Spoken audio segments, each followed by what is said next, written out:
graça, o favor de Deus sejam derramados sobre nossa vida nessa noite. Hora oportuna que Deus reserva para que juntos possamos cultuá-lo, para que juntos possamos falar com Ele, para que aqui reunidos Ele fale conosco, encha nossos corações, faça a nossa alma transbordar de alegria na presença dEle. Você podia começar com sua oração a Deus. Ergue as suas duas mãos para os céus e agradeça assim Deus o dia, agradeça a Deus a paz, agradeça a Deus a alegria, agradeça a Deus tudo que Ele te fez hoje, agradeça a Deus a salvação, a comunhão que você tem com Ele, agradeça a Deus o tanto que Ele foi bom com você hoje. Só o fato de que a misericórdia do Senhor se renovou sobre você hoje já é um motivo de festa, de alegria, de celebração, e ela se renova a cada manhã. É a razão de não sermos consumidos, destruídos, diz a palavra. Então fale com Deus, ore a Ele, invoque o nome dEle, invoque a presença dEle, adore, cultue, celebre Deus de todo o teu coração nessa hora. Boa noite, irmãos. Por causa do sacrifício de Jesus, hoje somos livres, amém? Vamos erguer nossa voz mais alto nessa noite.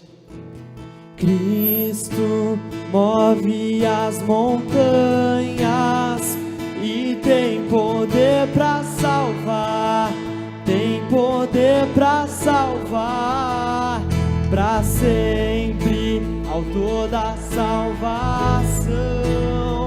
Jesus a morte venceu, sobre a morte venceu.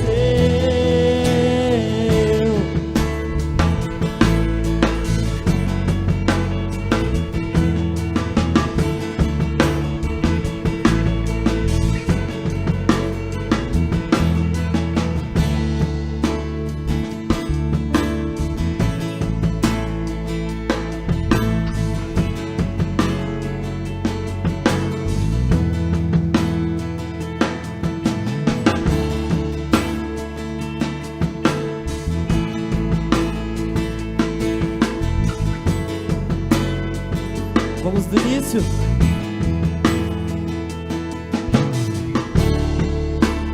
Todos necessitam de um amor perfeito, perdão e compaixão. Todos necessitam de graça e esperança, de um Deus que salva.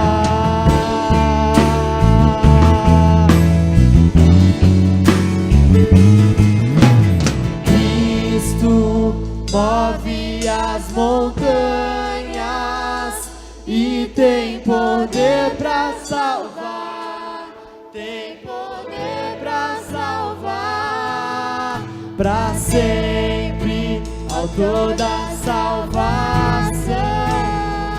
Jesus a morte venceu, sobre a morte venceu.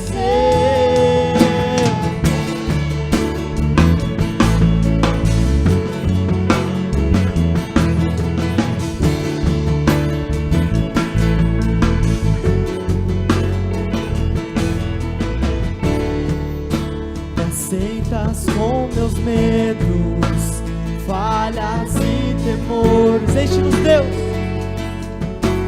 enche o meu viver, a minha vida entrego pra seguir teus passos,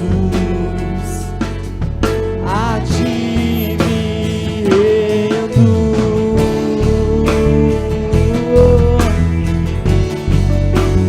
De todo seu coração. Move as montanhas e tem poder pra salvar, tem poder pra salvar, pra sempre, autor da salvação. Jesus a morte venceu, sobre a morte venceu. Posso o mundo ver brilhar a luz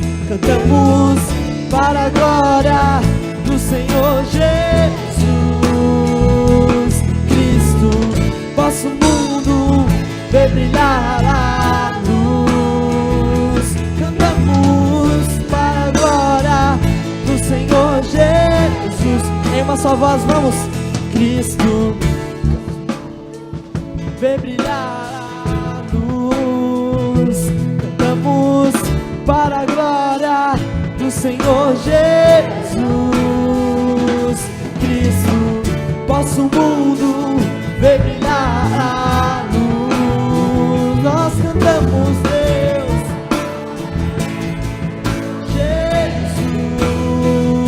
Jesus. Cristo move as montanhas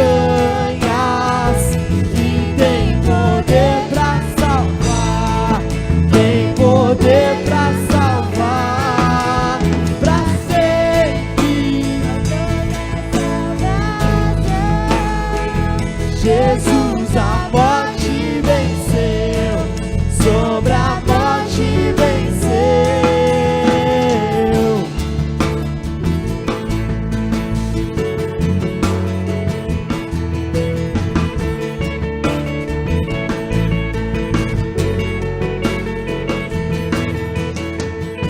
Amém.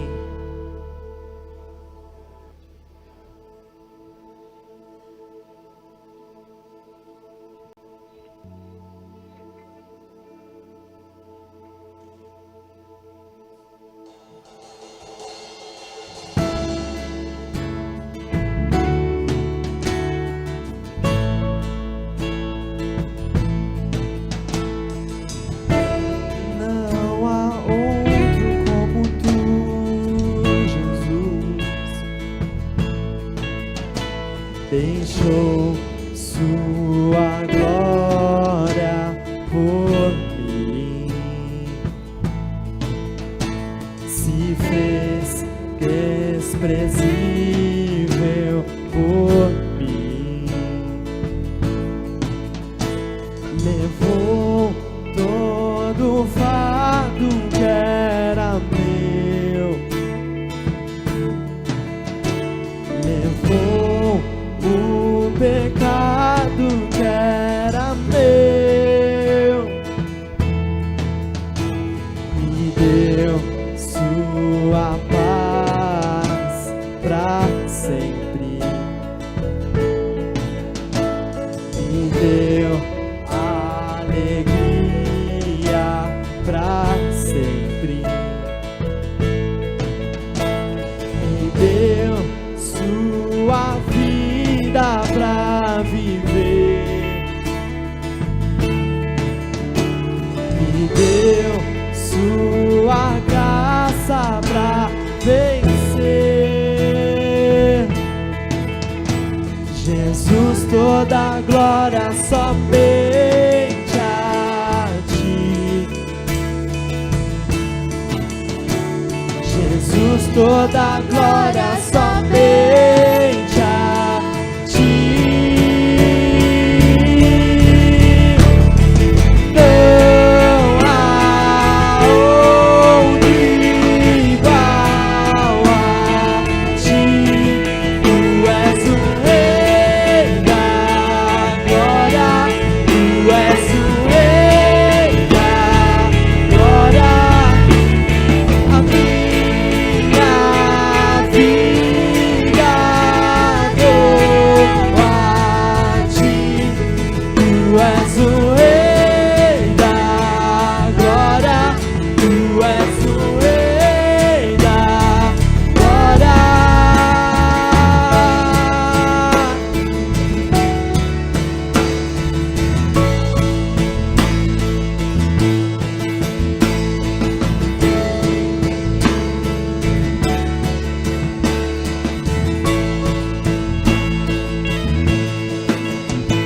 Jesus, toda a glória somente a ti. Você pode levantar suas mãos e gesto de louvor a Ele? Jesus, toda a glória somente a ti. Jesus, toda a glória somente a ti. Jesus, toda a glória somente a ti. Oh,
Senhor, Rei da glória, estamos diante do Rei, Rei dos reis, Senhor dos senhores. Que privilégio, comunhão com o Rei, relacionamento direto com o Rei. Diante de um Rei, sempre pessoas levavam presentes. Então, quando num culto nós trazemos ofertas, quando na sua igreja você entrega dízimos, isso é isso. É também um reconhecimento de que Ele é Rei, supremo sobre nós. Então, você que tem assim sempre participado também com ofertas, aqui em favor do Conexão, enquanto nós cantamos essa próxima canção, se você estiver aí movido em seu coração de fazê-lo, adore o Senhor com a sua voz, com o seu coração. Adore a Deus com sua vida, também com a sua oferta. Vamos fazer isso enquanto cantamos a Deus com alegria. Sabemos que é diante de um Rei Supremo que estamos. Conheci um grande amigo. Leva sua voz. Ele é filho de Deus Pai. O seu nome é Jesus Cristo. E nele a gente pode confiar. A gente pode confiar. Jesus, Jesus. Nele a gente pode confiar. A gente pode confiar. Jesus, Jesus. Nele a gente pode confiar.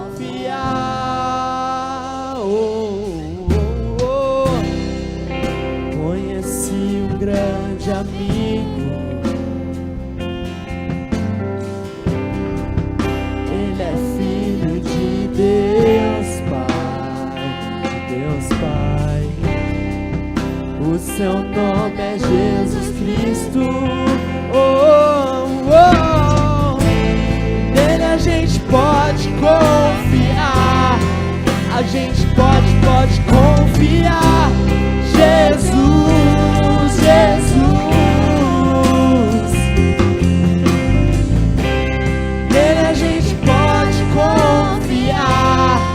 A gente pode confiar. Jesus, Jesus.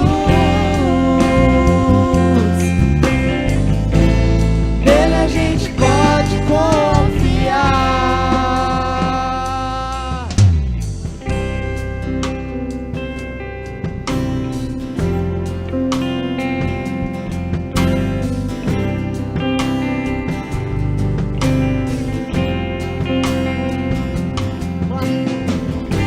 Você só pode ser feliz tendo Jesus no coração. Você só pode ser feliz. Eu só posso ser feliz tendo Jesus no coração. Eu só posso ser feliz. Nome sobre todos os nomes, cante. Jesus, Jesus. Nele a gente pode confiar. A gente pode confiar. Jesus, Jesus. Nele a gente pode confiar. Meus amados irmãos, eu gostaria de convidar todos então para abrirmos a palavra de Deus em Marcos capítulo 4, versos 35 a 41. Marcos 4, 35 a 41.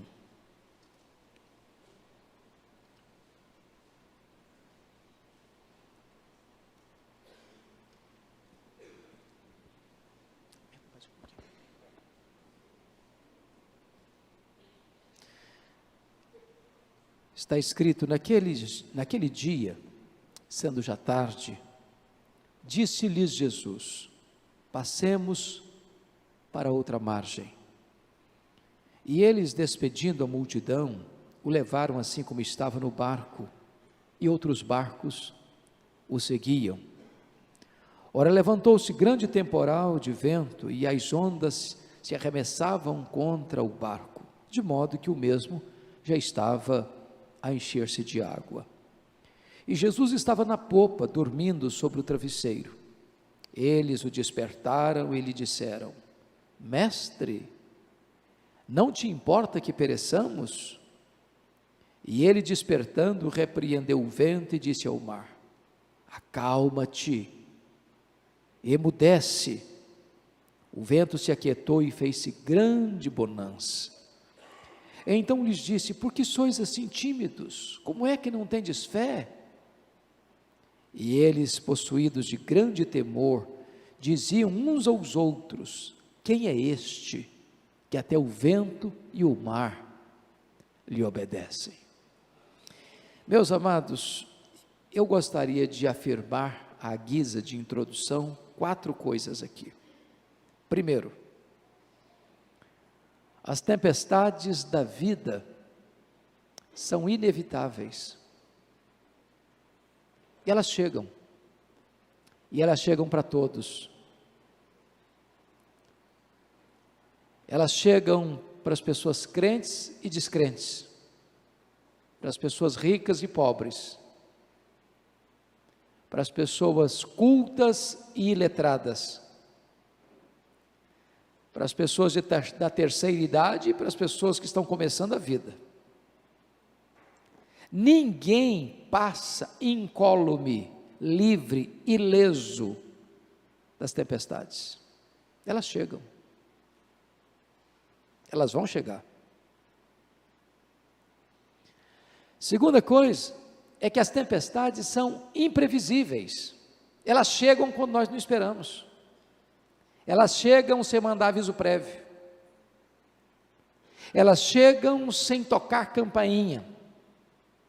Elas chegam de súbito. E às vezes põem a nossa vida de ponta cabeça. É curioso que este cenário aqui acontece nesse lago. Todos vocês bem sabem que o mar da Galileia, chamado de Lago de Genezaré, ou mar de Tiberíades, é um lago de águas doces, de 21 quilômetros de comprimento por 14 de largura, e que esse lago está encurralado pelas montanhas de Golã, do lado oriental, das montanhas da Galileia, do lado ocidental. Esse lago está a 220 metros abaixo do nível do mar Mediterrâneo. Bem próximo dali, na região norte, está o Monte Hermon, que é o monte mais alto de Israel, via de regra coberto de neve lá em cima. Quando os ventos gelados descem desse monte, encurralado pelas montanhas, batem na superfície desse lago, pode estar sol a pino, dia claro, e começa então uma tempestade de vento, inesperadamente. Assim como esse fenômeno acontece lá, acontece também na nossa vida. Você sai de casa, um dia comum de trabalho, enfrenta um acidente. Você vai ao médico para um exame de rotina e descobre que está com uma doença grave. Você vai para a empresa como qualquer outro dia, e você é chamado à área dos recursos humanos e é despedido. Você tem um casamento estável de 20, 25 anos, de repente, acontece um fato novo, que põe em ameaça e risco a vida conjugal. As tempestades são não só inevitáveis, elas são também imprevisíveis. Mas em terceiro lugar, as tempestades são inadministráveis. Nós não conseguimos resolvê-las, pelo nosso empenho, pelo nosso esforço, pela nossa destreza. Boa parte destes discípulos eram pescadores, conheciam esse lago palmo a palmo, já haviam passado por circunstâncias parecidas, logrado êxito. Entretanto, agora eles estão enfrentando uma tempestade e eles não conseguem resolver. O mar se agiganta, as ondas ficam mais bravas, o vento mais furioso, o barco mais sovado pela fúria das ondas. E todo o esforço deles resulta em fracasso. Assim é muitas vezes na vida. Nós não administramos. Aquilo que parecia ser tão doméstico, tão fácil de resolver, de repente fica estranho. Aquele marido que a esposa conhecia há tantos anos, de repente vira um outro homem. Aquele adolescente que era tão dócil, de repente fica rebelde. Aquele relacionamento tão azeitado pela comunhão, de repente se torna áspero, rude. E de repente aquilo que nós achávamos que tínhamos total controle, foge das nossas mãos. Mas em último lugar, quarto lugar, a guisa de introdução, as tempestades são também pedagógicas. Preste atenção nisso. Você e eu não cremos em acaso. Você e eu não cremos em sorte. Você e eu não cremos em determinismo cego. Você e eu não cremos em coincidência. Você e eu cremos que tudo o que acontece conosco, acontece com a permissão de Deus. E nada acontece sem um propósito de Deus. Os puritanos diziam que Deus não desperdiça sofrimento na vida de seus filhos. Se você está passando por uma prova, você deve se alegrar não na prova ou pela prova, mas pelo propósito de Deus na prova. Você não é sádico, você não é masoquista, você não se alegra com a tempestade por causa da tempestade. Seria uma loucura. Ninguém sai de um consultório médico depois de saber que está com a doença grave, dando pulos de alegria, dando glória a Deus, porque está doente. Ninguém volta para casa depois de ser despedido do trabalho, pulando de alegria. Ninguém enfrenta uma crise conjugal com palmas nas mãos, desfraldando bandeiras. Entretanto, quando você passa por um problema, por uma luta, por um vale, por uma tempestade, entenda isso: Deus tem um propósito. As tempestades não vêm para nos destruir, mas vêm para nos fortalecer. Não vêm para nos derrubar, vêm para tonificar as musculaturas da nossa alma. As tempestades são pedagógicas. Nós saímos delas mais fortalecidos, mais robustos na fé, mais dependentes de Deus, mais desmamados do mundo e mais apegados às coisas lá do alto. Dito isto, a título de introdução, voltemos a atenção para o texto. Esse texto está estruturado sobre 3 perguntas. As 3 perguntas do texto regem o texto.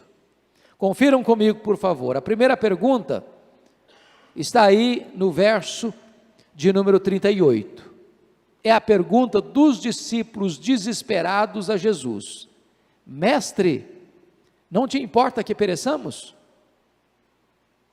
A segunda pergunta é a pergunta de Jesus aos discípulos. Está no verso 40.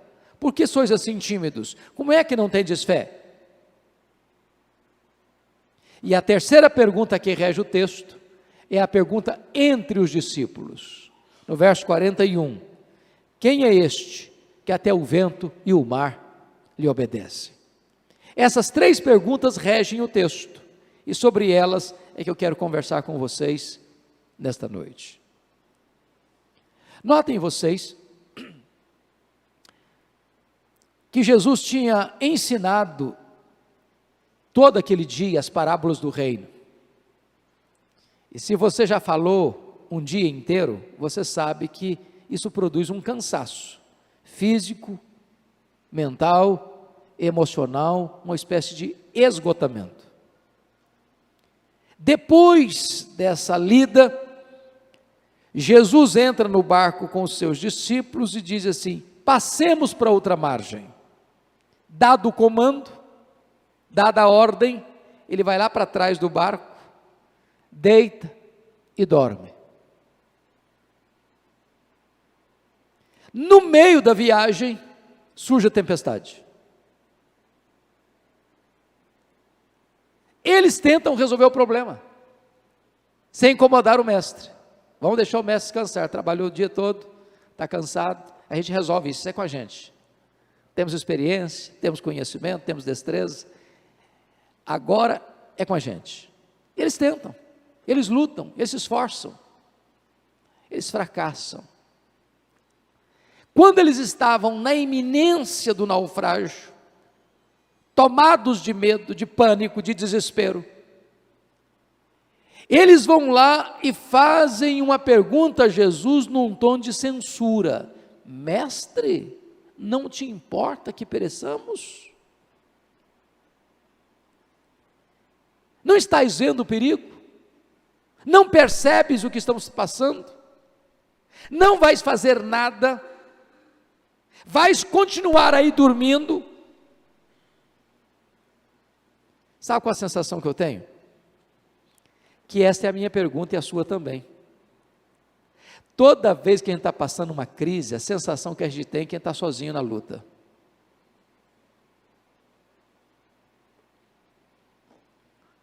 Toda vez que você está passando uma crise, e essa crise não vai embora, e quanto você mais se esforça, pior o problema fica, a sensação é que Deus não se importa.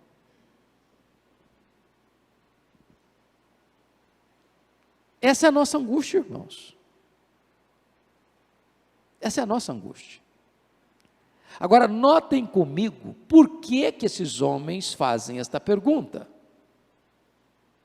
Que crise eles tinham na mente deles para fazer essa pergunta? E eu quero levantar aqui algumas dessas possibilidades. Primeiro, a crise deles se constitui no fato de conciliar uma ordem expressa de Jesus, passemos para outra margem, com a circunstância difícil que estão vivendo. Porque nós temos na nossa mente, no nosso coração, a seguinte ideia: se eu estou fazendo o que Deus me mandou fazer, o meu caminho vai ser tranquilo. A obediência me põe numa estrada segura. Quando eu cumpro o que Jesus me manda fazer, posso ter certeza, eu só vou encontrar ventos brandos, brisa gostosa e chão atapetado debaixo dos meus pés. Entender a tempestade que Deus mandou atrás de Jonas, porque tinha pegado uma rota de fuga de Deus, para botá-lo de volta no caminho, é fácil. Mas entender a tempestade que os discípulos enfrentam, quando eles estão simplesmente cumprindo uma ordem de Jesus, não é simples. Essa é a crise do crente, fiel a Deus, piedoso, dizimista fiel, assíduo na igreja, comprometido com a agenda do reino, luta, doença, problema financeiro, dificuldade na família. Falei, meu Deus, não estás vendo? Não te importas? Não te importas? Não estou conseguindo entender. Olha aí, ó, tem gente aí que não está fazendo nada do que eu estou fazendo a vida dele. Que vidão que ele tem. Não te conhece, não teme a ti, não te obedece, não te honra. Olha o vidão dele, e eu aqui. Segunda crise desses homens, penso eu, para fazer essa pergunta, não te importas que pereçamos, era conciliar a urgência do problema deles com a demora da providência divina, com a demora da solução, com a demora da ação de Jesus. O que Jesus estava fazendo no barco? Dormindo. Quem dorme não está atendendo a necessidade, não está agindo, está demorando. E eu posso garantir para você que talvez o maior drama da nossa vida espiritual é lidar com a aparente demora de Deus. Pensa comigo, Deus chama Abraão com 75 anos de idade e diz: meu filho, você vai para uma terra que eu vou te mostrar, e eu vou te abençoar. Por meio de você eu vou abençoar todas as famílias da terra. O que é que um camarada desse deve pensar? Bom, se Deus vai me abençoar, e através de mim as famílias da terra vão ser abençoadas, e eu vou ter uma descendência numerosa, Deus vai me dar muitos filhos a partir de hoje. Minha mulher vai começar a engravidar todo ano, vai ser um negócio assim, internacional na minha casa. Passaram-se 11 anos, nada. A Sara começa a pensar, acho que Deus não falou sério, ou será que Deus se esqueceu do que falou? Cadê a promessa? Vou tomar esse negócio na minha mão. Ô, Abraão, você quer ser pai mesmo? Então faz o seguinte, vamos contratar uma barriga de aluguel. Bebê de proveta. Você vai ter relação com a minha serva Agar, porque comigo não vai dar certo não. Depois de 24 anos, estava com 99, Deus apareceu para ele e falou: vamos fazer o seguinte, eu vou mudar seu nome agora, você vai chamar, agora não é Abrão, mas você vai chamar Abraão, agora você não vai ser só grande pai não, você vai ser pai de uma numerosa multidão. Eu falei: Deus, eu não estou te entendendo, porque nem pai eu sou ainda do tal do filho da promessa. Parece que tem hora que Deus demora, irmãos. Deixa eu fazer uma perguntinha aqui, quem está orando pela conversão de um membro da sua família há mais de 5 anos? Mais de 5 anos. Você não tem essa sensação às vezes, meu Deus, até quando? Lembra do salmista? Até quando, Senhor? Até quando? Será que eu estou com mais pressa do que o Senhor? Será que eu amo mais essa pessoa do que o Senhor? Será que eu sou mais compassivo do que o Senhor? Esse é o seu drama, esse é o meu drama. Pensa comigo na Marta, eu fico sempre pensando na história da Marta. Manda um mensageiro lá onde Jesus estava, vai lá e dá um recado para Jesus: está enfermo aquele a quem amas. Não precisa falar mais nada, só isso. Quem ama tem pressa. Agora, sabe o que eu imagino? É que devia ter muita gente na casa da Marta dizendo o seguinte: eu só vim na casa de vocês quando está tudo legal, tomar uma refeição, se hospedar aqui, ok. A hora que o problema surgiu, herdeu o pé. Vem não, vem não. Está escrito lá em João 11, que alguém chegou e disse: se ele amasse mesmo, por que ele não pediu que esse cara morresse? Ele não tem poder? Por que essa crise não foi evitada? Por que esse problema não foi abortado antes dele vir à tona? Até o momento que alguém chega para Marta e diz: ô Marta, não precisa esperar Jesus mais não, filho, o seu irmão acabou de morrer. Quando Jesus chega 4 dias depois, a Marta está engasgada. Antes de falar shalom para Jesus, ela diz: se tu estiveres aqui, meu irmão não teria morrido, só chegou tarde.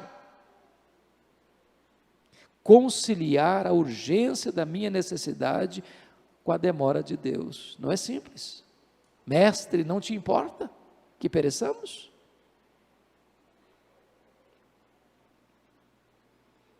Mas aí diz a Bíblia, que Jesus levanta, que Jesus repreende o vento, que Jesus repreende o mar, que faz-se grande bonança.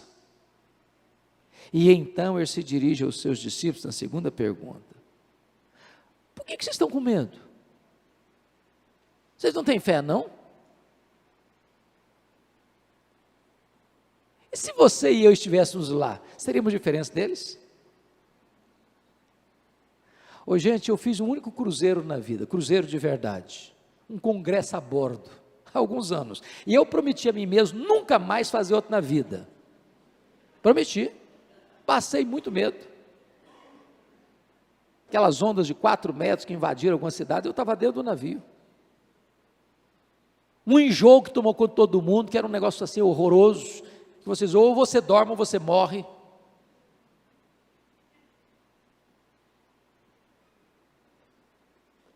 Aí Jesus chega para esses homens que estão vendo a carranca da morte, num barquinho frágil, o mar está quase engolindo a eles, e Jesus pergunta: vocês não têm fé, não? Vocês estão com medo por causa de quê? Sabe o que me impressiona em Jesus? É que na outra tempestade, porque tem outra, né, que ele andou sobre o mar, ele mudou a metodologia. Aqui, ele primeiro acalma o mar, o vento, para depois acalmar os discípulos. Lá na outra, ele mudou o método. Lá na outra, antes de acalmar o mar, ele acalmou os discípulos, dizendo assim para eles: tede bom ânimo, sou eu, não fiquem com medo. Por que Jesus mudou o método? Porque Jesus conhece o nosso coração e sabe que às vezes a maior tempestade da nossa vida não está do lado de fora, está do lado de dentro. Tem hora que o seu problema não é a circunstância, é o sentimento. E não adianta acalmar lá fora se não está acalmando ali dentro. Jesus sabe a hora que a tempestade é dentro ou fora, e Ele é poderoso para acalmar a tempestade de dentro e a tempestade de fora. Agora, para ajudar na memorização, eu vou usar um recurso mnemônico, para dar a vocês 4 razões porque aqueles homens deviam ter fé e não medo. E todas as 4 começando com a letra P. Primeiro, eles deviam ter fé e não medo por causa da promessa de Jesus. Olha o verso 35. Passemos para outra margem. Se Jesus disse passemos para outra margem, qual era o destino deles? A outra margem. Portanto, não era o fundo do mar. Promessa de Jesus e realidade é a mesma coisa, porque nenhuma das suas promessas cai por terra. Ele vela pela sua palavra em a cumprir. Por que você e eu ficamos com medo? É porque nós também duvidamos de que aquele que fez a promessa é fiel para cumpri-la. Sabe quantos de nós que cremos no Senhor Jesus vai ficar caído pelo meio do caminho? Quantos? Nenhum. Vamos indo de força em força. Cada um de nós comparecerá diante de Deus em Sião. Ele não vai deixar nenhum quebrado, ferido, machucado para trás. Bendito seja Deus. Todos nós chegaremos salvos e seguros no porto divinal. Segunda razão, por que eles deviam ter fé e não medo? Primeiro, por causa da promessa. Segundo, por causa da presença. Quem estava naquele barco com eles? Jesus. Quem é Jesus? O Criador dos céus, da terra e do mar. A criatura não pode ser maior que o Criador. A criatura não pode ameaçar o Criador. Se Jesus estava dentro do barco, maior do que o mar estava dentro do barco, e portanto aquele barco não podia afundar com o Criador do mar. Sabe por que você e eu ficamos com medo? Porque tem hora que a gente pensa que nós estamos sozinhos nas tempestades da vida. Mas Ele prometeu: eis que estou convosco. Quantos dias? Todos os dias. Até quando? Até a consumação dos séculos. Notem que não está escrito, eis que eu estarei, não. Ele diz, eis que eu estou convosco. Você crê nisso? Terceira razão, por que eles deviam ter fé e não medo? Primeiro, por causa da promessa. Segundo, por causa da. Terceiro, por causa da paz de Jesus. O que Jesus estava fazendo no barco? Dormindo. Mas por que ele dormiu? Primeiro, porque ele era verdadeiramente homem, estava cansado, dormiu. Segundo, pergunto para vocês, Jesus sabia que aquela tempestade viria? Sabia? Claro que sabia. E se sabia, por que dormiu? Dormiu porque ele entendia uma coisa: está tudo sob controle.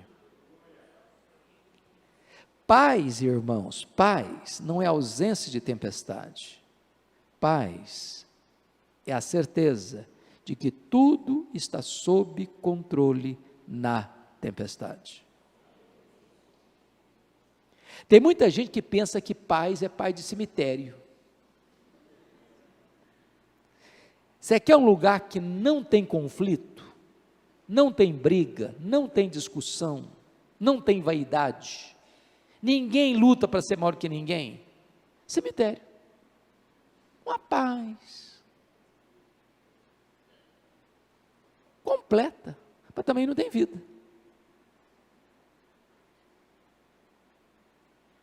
Se você está esperando uma paz que é ausência de luta, de prova, de vale, de ventos contrários, de tempestades, essa paz não é a paz de Deus. É por isso que a Bíblia diz que a paz de Deus excede todo o entendimento, porque mesmo na tribulação, mesmo na tempestade, você usufrui essa confiança de que tudo está sob controle. Quarto lugar, por que eles deviam ter fé e não medo? Primeiro, por causa da promessa. Segundo, por causa da presença. Terceiro, por causa da paz. Quarto, por causa do poder de Jesus. É muito interessante que Marcos reúne essa passagem ao lado de outras passagens que descrevem eloquentemente o poder de Jesus. Aqui é o poder de Jesus sobre as leis da natureza. Logo em seguida, em Marcos 5, de 1 a 20, Jesus revela poder sobre os demônios. Ele liberta o endemoniado gadareno, 6.000 demônios, uma legião de demônios dentro de um único homem. Jesus o liberta, Jesus o cura, Jesus o perdoa, Jesus o transforma, Jesus faz dele um missionário. Logo em seguida, Jesus cura a mulher hemorrágica, demonstrando que ele não tem apenas poder sobre as leis da natureza, não apenas poder sobre os demônios, mas ele tem poder também sobre as enfermidades. Logo em seguida, ainda em Marcos 5, ele ressuscita a filha de Jairo, descrevendo que ele tem poder sobre as leis da natureza, poder sobre os demônios, poder sobre as enfermidades e poder sobre a morte. Na verdade, ele tem todo o poder e tem toda a autoridade nos céus e na terra. Ele tem o controle do universo em suas mãos. Ele conhece cada fio de cabelo da sua cabeça, cada célula do seu corpo. Ele nunca perdeu o controle, mesmo quando você perdeu o controle. Ele nunca foi pego de surpresa diante das tempestades inevitáveis e imprevisíveis da sua vida. Sempre ele esteve rigorosamente com a mão no leme do seu barco, conduzindo o seu barco ao porto divinal. Você não precisa ter medo, você precisa ter fé. Pois bem, agora vamos para a última pergunta. Versículo 41 O mar está calmo, o vento se aquietou, e eu imagino o barco ainda balançando pela ressaca das ondas, os discípulos molhados, olhos talvez esbugalhados, tomados de muita surpresa e espanto, e eles então admirados olham uns para os outros e perguntam assim: mas quem é este, que até o vento e o mar lhe obedecem?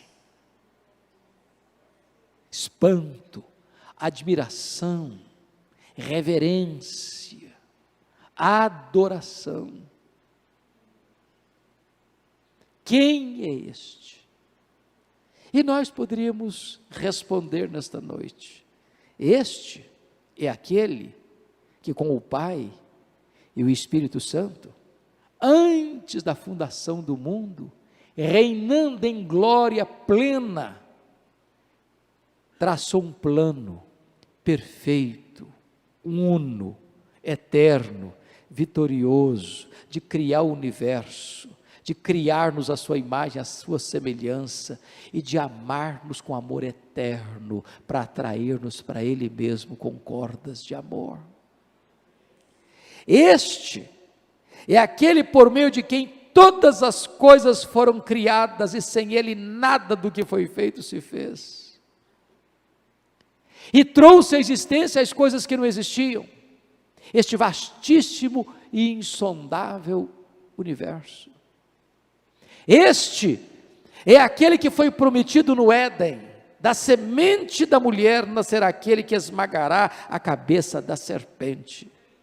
Este é aquele que foi apontado pelos patriarcas, de quem os profetas falaram.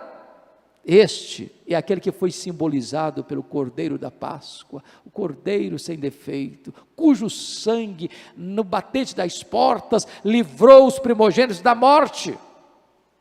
Este é aquele que foi simbolizado pelo tabernáculo, pela arca da aliança, pelo propiciatório, pelas festas judaicas, pelos sacrifícios que eram feitos no templo.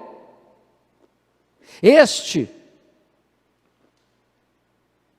é aquele que na plenitude dos tempos nasceu de mulher, nasceu sob a lei, para ser o nosso Redentor.